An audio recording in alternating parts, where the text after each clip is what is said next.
Good morning. My name is Poonam Gulalia. In today's video, we will be discussing about the importance of interviews as an important tool in fieldwork. In some previous videos, you would have also seen and heard that interview as a tool in engaging with people in the field and its importance needs to be highlighted. Today, we will be discussing why interview is an important tool, how and why do we need to learn interviewing skills, and how to use interviews for our fieldwork learning. Several things need to be kept in mind when we discuss the importance of interviews. The first thing which we need to be mindful of is the fact that when, as student social workers, we are going to the field, which we will be going regularly. Fieldwork is a regular component of the social work journey. So when we will be going to the field regularly, all the time we will be interacting in one way or the other with people in the field. The people in the field could be individuals, they could be members of a group, we could be interacting with individuals in the community setting, and we might be interacting with individuals in organizations as well. On many occasions, we are placed for field work as student social worker through organizations which are working in communities, who have outreach program in the adjoining communities, and who cater to client groups and client populations in the field. Why is this being specified at the outset here? Is for us to understand that interviews needs to be seen as beyond a one-to-one in a casework setting. It could be possible that you are placed for fieldwork in a residential setting, in an aftercare home, in an elder care home, where group work becomes a more important component of fieldwork. Even there, interviews become an essential tool. Having said that, we need to appreciate that interviews means that we need to be mindful of how we interact with people. The way we are doing things, the way we are seeing things, the way we are being perceived by the person in front of us. Is it a formal setting across the table, as it could be in some organizations where people are being interviewed, where people are being examined or probed? It could be a situation where a client could have come to a counseling unit or could have come to a social worker, where an interview is taking place in a closed confidential setting. Another situation could be that as a student social worker, you could be part of a team of professionals who are interviewing a client. So there are many different kinds of situations which are going to arise in your fieldwork setting, which will enable you, empower you, and encourage you to undertake interviews. How do people feel about interviewing others is another important component. Are we conscious of ourselves? Are we mindful of the way we are coming across? Are we aware of our body language, our facial expression, the verbal and the non-verbal cues which we may be giving to the person in front of us? Are we comfortable as student social workers in a team setting? Many aspects become essential for us in this space. So what, when, where, how and why of the interview process? These 5 components, I would like to repeat, become essential for us in this video. What, when, why, how and where. So what is the reason behind which this interview is being conducted or will be undertaken? Where is the space, the place which is selected As I mentioned, is it a formal setting? Is it a closed setting? Is it a group in a room? Is it out in the open in the community setting, on a cot, on a charpai, next to a tea stall, on the roadside, next to the metro station, at the local station? There could be so many ways and means where interviews would and could be conducted for shortage of space, and also because it is our own setting that we need to be mindful of. So when is the interview going to be conducted? Has it been scheduled? Has it been planned? Is it extempore? Has the client walked into the organization and you are already there as part of being a student social worker on a given day? Has the organization planned the interview with this client and has called him or her in? If it is a particular case of a marital dispute, for example, it could be that the social worker of the organization has scheduled a meeting, and a subsequent meeting with the partner or the spouse could be planned accordingly. A meeting with the family members maybe is planned through a home visit. So there are many permutations and combinations possible when we discuss the importance of interviews in a field setting, and the where, the when, the why, the how and the what of the interview process. So what is this component of what? You might be wondering. So the what of the interview process, the what of the interview implies what is the context in which the interview is being conducted. What is the reason for which that interview has been scheduled? What is the reason for which you as a social worker are required to interview a particular client? Is it a situation which the client has approached the organization with, or is it part of the mandate of the organization with which the organization personnel, the staff, the agency, the paraprofessional, or you as a student social worker are reaching out?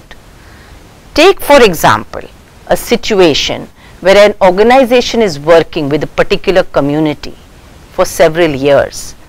A situation has arisen where some of the people have had to migrate out of that particular pocket, have had to move out because of some demolition drive, because of some other reason, and they approach the organization personnel or the organizational personnel in the process of working with these community members, learn of a situation where some people are migrating, are beginning to migrate, or have migrated. Now this is a situation which may warrant intervention in the field. It may warrant some element of interview. It may require that some element of conversations happen with people as to what triggered the migration, how many people have moved, how many people are likely to be displaced, what are the terms and conditions being offered to the people if they are being displaced or relocated. A series of questions arise. So there is an element of planning, there is an aspect of experience and planning which go hand in hand in the interview process. Why are we discussing this? We need to understand that we as student social workers need to play our role effectively, need to be effective in the role that we are going to perform. We are going to be reaching out to people. So in reaching out to people, we should be mindful of their time, we need to be mindful of the location, we need to be mindful of the fact that they may be daily wage earners who have lost or are losing their livelihoods. Their families may be impacted, their social circle may be impacted, their resilience and ways of living may be impacted. So a lot of factors impact our working in the field. Therefore, we are using this video to explain the importance of interviews to you. Social casework or working with individuals requires that we understand that we are in a helping profession. We are in a caring profession. We need to be sensitive to the needs of the people, which could change over time. We need to be sensitive to the fact that we may be covering from a different mindset, and the people with whom we are working may be more vulnerable, may be excluded, may be marginalized, and the level of the nuances associated with these terms need to be appreciated by a student social worker when we are interviewing people in the field or engaging with them through the interview process. So there are certain guidelines, as I mentioned, certain preparation required for undertaking interviews in different settings. The preparations that we are going to be making in a planned interview and the preparations that we require to be making for an unplanned or not so planned interview are different, and we need to use the help, take the help of the paraprofessionals and the other professionals in the organization, our own supervisors who are our mentors and facilitators, to work towards planning an interview, to work towards coming back as a part of the weekly supervision discussion that we have with our supervisors to discuss that this is how we had conducted the interview, this is the response we got from the people, this is what my observation and my learning from that interview has been. You get feedback from your supervisor as to what are the pitfalls, the pro and cons of the interview that you have conducted. You could also use the help of your peers, your co-workers to get feedback and then learn from that exercise for the next interview that is being planned by you. So the format of the interviews, we need to realize, could be structured, could be unstructured, or could be semi-structured. So if it is structured, what does it mean? It means that a list of questions will be prepared by you. It will have questions listed out for you to be able to use those questions, use that format to ask the relevant questions based on the topic, the situation, the relevance, the client group, and the reason for conducting the interview. So it will be in a structured format. An unstructured interview could be initiated, as I mentioned, depending on the situation, that you are going for a community visit, you meet some community leader, you meet people in the community, you meet somebody called key informants or resource persons, and the interview, the flow of the interview flows through an unstructured way. The questions that you are going to ask in an unstructured interview need to be such which come from your understanding of the situation, your experience of learning from what and how to conduct the interview. So that is a skill which you might need to develop in the course of your fieldwork journey. When we, go to the field as part of our fieldwork learning, we need to be mindful of the fact that we are student learners. We are in a learning space. We have learned some theoretical concepts in the classroom. We have got some idea about what the field could be. We have got some understanding of the principles which we need to keep in mind while conducting interviews, the skills that we need to develop and use when conducting interviews. But we also need to understand that we may be required to go to a community or an organization and be observant of the situations which are showing up there. So our skills need to be developed in consonance, that we use observation and interviews in consonance with each other. They are not to be isolated or separated.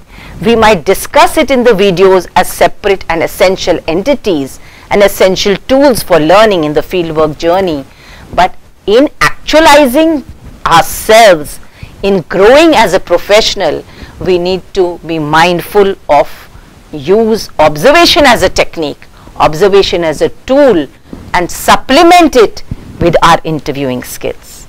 So what do we observe? What do we need to observe?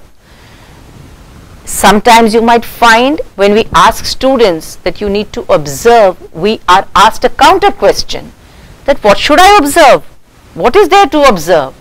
Now sometimes we need to realize that some things which we take for granted in the community, some things we take for granted in a particular setting, some things we take for granted when meeting people are actually the observations which we need to write down, take a note of, make something called field notes. You can keep a small diary for that so that you do not miss some of the essential things, and you can come back later in the day and elaborate on that. When we walk into a room, when we walk into an office of a particular organization, when we walk into the community, obviously and naturally we are looking around. We are seeing the structure of the place. We are seeing how the seating arrangement in an organization is done. How many rooms are there? Who are the personnel? How are they seated? Are some rooms bigger? Are some smaller? Is there a separate department for the accounts and the administration? Is the head of the organization seated in the beginning or the end? Is it what kind of space? So sometimes we learn from other disciplines like architecture or engineering as well, and design. What is the design of the place? How does it impact the work of the organization? If we are required to conduct an interview in some such space, do we need to ask for a room? Is a room allocated to us? Do we need to station ourselves in the corner of a big room? Do we get a small room which is an open cabin? All these become very essential in conducting our interview. Similarly, if we go to a community setting, we may not necessarily get a very quiet place to conduct our interview. We may be allocated, as I said, a table or a chair, or we may be seated on the carpet, or maybe on the floor if required, if there is shortage of space in any particular community. Some communities, again, when we talk of communities, it may be a slum pocket, it may be a locality, it may be an urban setting, it may be a tribal setting. So it depends what kind of situation you are in for you to make yourself comfortable in that setting while conducting the interview, and to make the client or the client group comfortable. So if we are conducting an interview, say in a panchayat ghar, is a meeting already on there? Is some other activity going on in that room which is allocated for a committee meeting? Are we intruding? Are they intruding into our space? All these nitty-gritty nuances, as I mentioned, become very essential and impact the interview process, impact our takeaways from the interview, impact the client's comfort and level of confidentiality in discussing their problems or concerns or issues with us. All issues are sensitive in any client or client group.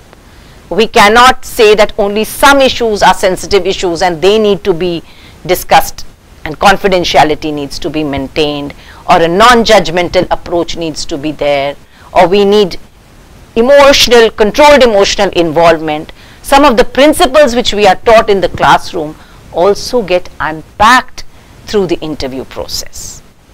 So having said all this, basis for conducting an interview, having mentioned to you the important aspects related to the what, the why, the how, the when of the interview process, we need to step back and reflect on what has been discussed so far. I do hope that you are on the same page with me through this video in understanding the importance of interview as a tool in field work. Also mindful of how do we learn the necessary skills in interviews. What is the importance of learning these skills? How are these skills going to be practiced in the field? And how are we going to understand that whether we are exercising this aspect of skill building appropriately for a professional social worker. Skills is an ability which is acquired by training and experience. So certain skills are very fundamental in the interview process. Certain skills are high order skills which we learn through experience. As I mentioned, a lot of the time you will find that the facilitators in the field, the supervisors that are allocated to you, the paraprofessionals who may be accompanying you for visits or who may be part of the team when you're conducting an interview, could be more skillful than you are as a student social worker. So are we able to pick up the skills in this process as well? Can we use these spaces for our own learning, for skill building? Are we able to interact with the team whom we work with, the professionals and paraprofessionals whom we work with, to learn from them and see how they conduct interviews in the field? How do they conduct themselves when they are in a position of authority?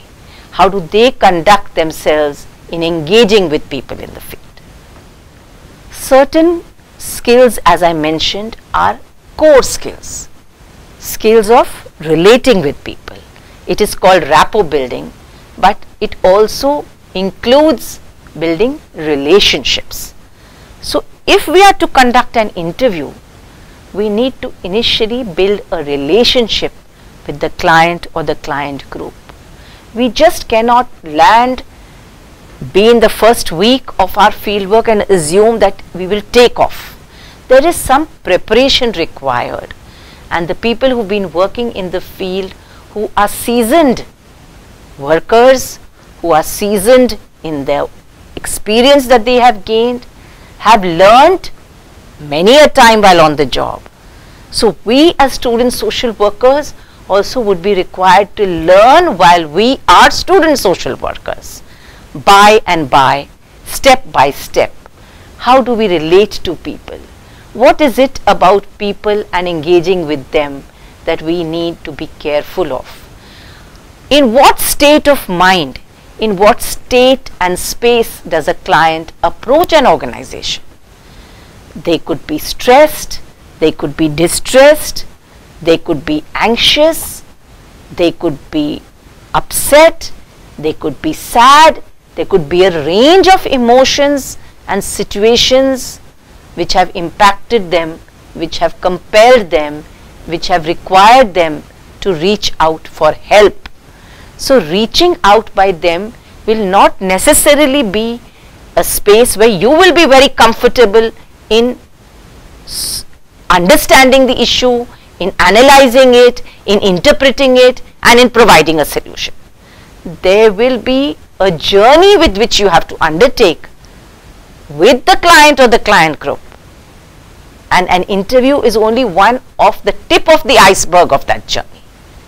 It could be that the client has come to the organization and has already been through a set of interviews in the past with some other social worker. You might be part of that process for this particular client. Are we mindful of the fact that the client is not going to explain to you what has happened in the previous 4 or 5 or 2 or 3 meetings? So have we done our homework? Are we prepared? That's what I was talking about when I said preparation. Preparation is not only about how we dress or how we look. It is about our preparation about the particular situation, about the particular client's issue. Is there a documentation which has been done previously? Is there a case file? Is there a report?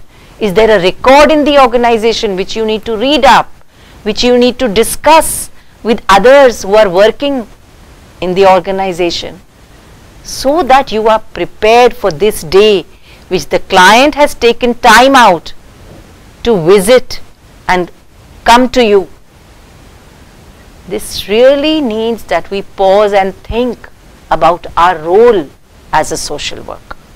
And what a lot of thought, a lot of preparation, what a lot of putting ourselves together for that particular day is required for the client or the client group to get the assistance, the support, the help, the assurance that the next time that he or she is required to approach you, that confidence is built in the client or the client group, that they have in good hands, that you are respectful of their time, that you are equipped to deal with the situation, that you are ready to discuss with others in the team if you need updates, that you have a technique of asking the necessary questions, that you have a skill of not asking the unnecessary questions, that you have an approach where if a client is not comfortable with answering some questions, you know how to turn it around or to hand over to someone more senior or more experienced in the team to take it forward. So there are many skills which we are required to learn as a student social worker in our fieldwork journey. You know, I mentioned a basic skill which I said are relationship building skills. How do we relate to others? There is something called active listening skills as well, and that again goes hand in hand with rapport building. It goes hand in hand with creative listening. So listening, I heard what they said, but have you really listened to the pause, to the silence which may come in between, to the unsaid words, to the unspoken meaning, to the hidden agenda which the client may not have been able to express? Sometimes when we call a person in, or a woman or a man has come with a certain issue which is sensitive to a marital situation, when they speak independently and when they speak when both of them are called together, you might find certain things different. You might find certain equations different from the last time. You might find that in particular situation, if I am the client, I am speaking freely to you today, comfortably, opened up, expressing myself quite proactively. But in another meeting, at another time, if my partner has also come in with me, I might be a little inhibited. I might be a little intimidated. I might speak a little less. I might feel a little unsure. Are we as student social workers able to pick up these small things which appear small but have big implications in conducting an interview, in our takeaways from the interview, and in our processing of what help, assistance or support or reassurance is required to our clients when taking this process forward? As I mentioned, you know, that skills go hand in hand, and with the little few examples that I'm trying to give you so that we can feel more realistic in a situation. When you go out in the field, of course, these situations will be out there in the open for you. You will need to unpack it for yourselves. But whatever help and support we can provide you through our experience in these videos, we are definitely interested that we provide the same to you. So, besides building a rapport, relationship building and listening skills, what I mentioned a little while ago, I would repeat so that it's a revision of sorts. We need to garner our observation skills. See, the observation skills which I mentioned a while ago was in terms of the infrastructure, in terms of the space, in terms of the layout of the room, in terms of the layout of the locality, in terms of the layout of a community setting where we might be conducting an interview. But the observation skills also are, as I mentioned, in terms of picking up the verbal or the non-verbal cues of our clients or our client population. If we take a community setting, for example, and are conducting an interview on a cot next to a tea stall or next to a railway station, and the community's geographical area is not demarcated the way it is in all spaces, so we could be overheard by others. There could be sounds in the background of a train going by. There could be onlookers. There could be people who would be interested or peeping or curious to know that who is this outsider. Sometimes as a student social worker, we are outsiders. Who is this student social worker? Who is this new person? Who is this person who I have not seen before, who is speaking to one of our community people at the corner of a tea stall or on the road across the tea stall?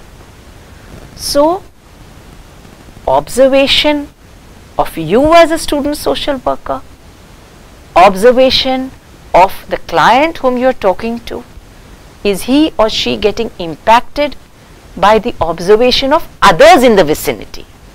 And what skills are required for you to communicate so effectively that the client is still comfortable, he or she or they are able to get across to you, they are not impacted too much by the onlookers or the surroundings, and that you are able to use the interview as a tool for effectively gathering the information. I am not using the word data, I am saying effectively gathering the information required for you to take the next step, for you to reach out, for you to be able to enable the client to discuss his or her or their concerns with you in that given setting. So one is explaining these situations to you so that this, that or the other similar situations or any dissimilar situations also arise for you in the fieldwork setting. You are able to remain focused as far as possible. You as a student social worker need to remain so focused, less distracted by the surroundings, and you need to probably bring the client or the client group back again and again despite the distraction. It doesn't matter if so and so is looking, it doesn't matter if someone else is asking me, hello bhai sahab, aap kaun hai? He says he's a student social worker, or I need to introduce myself as a student social worker and again bring myself back to that interview process. So all these aspects become essential in working with people in the field. As of now, they may seem very simple, straightforward, matter of fact. Isme kya badi baat hai? This is very easy. But when we actually work around these things, when we actually find ourselves in those situations where we could be distracted by somebody coming and calling him away, your contractor is calling you, we have pulled a daily wage worker away for a short meeting on the site of a construction work that is going on, and suddenly somebody waves to him, hello, you are being called by the construction worker, you have left your work for 15 minutes, now your time is up, come on, let's go, get up and go. And your interview is disrupted. Your interview has to come to a close. How do you put closure to the interview? Are you able to put closure to that interview for then? And how are you going to again pick up the threads for the next time and reconnect with your client or the client group and take this process forward? Before we move on, some more aspects need to be discovered, need to be discussed in terms of what we have been discussing for the past some time, in terms of connecting the interview process with the skills that we are required to learn. We have been through relationship building, which is also called rapport building, and how we relate to people. We have discussed briefly listening skills. We have also tried to integrate it and supplement it with skills which we require for observation.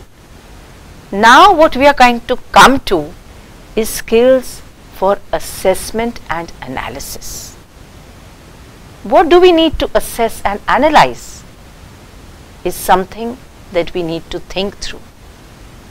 When conducting an interview, when putting closure through the interview, when looking back at the interview which we just had, we need to assess and analyze what was the purpose with which we initiated the interview, what was the planning which we had done, have we been able to achieve those objectives, have we been able to understand the situation with which we approached the client or with which the client approached us, have we completed the process in analyzing the situation, or do we need to go back to the client? Do we need to redo the interview? Do we need to supplement it, as I mentioned, with documents available in the organization or not available in the organization? So if we need to supplement it with more data, with more information, with more understanding of the situation, do we need to approach secondary data for that? Do we need to go back to the panchayat office? Do we need to get it from the district office? Do we need information from the block office? There are many aspects which are opened up for us before and after conducting the interview. So the analysis of the situation, the analysis of the problem or the concern, the assessment of how far down the line we have come in that given interview, all need to become an integral part of our fieldwork journey. Why do assessment and analysis become integral? Think about it. Assessment and analysis become essential skills for learning and for implementation because it's going to impact the decision making process. So the what, the when, the why, the how of the interview process is going to impact our decision in what we are required to do in future.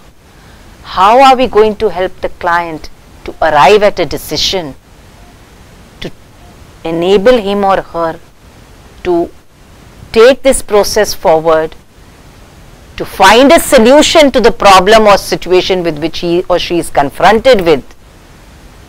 How are we going to help a community with migrant workforce to understand the implications of whether it's seasonal migration or migration because of demolition or because of reallocation? Is the migration impacting the lives and livelihoods of individuals or families? Is it permanent or temporary? Is it seasonal or otherwise? Does it require that we understand the policy decisions related to migration?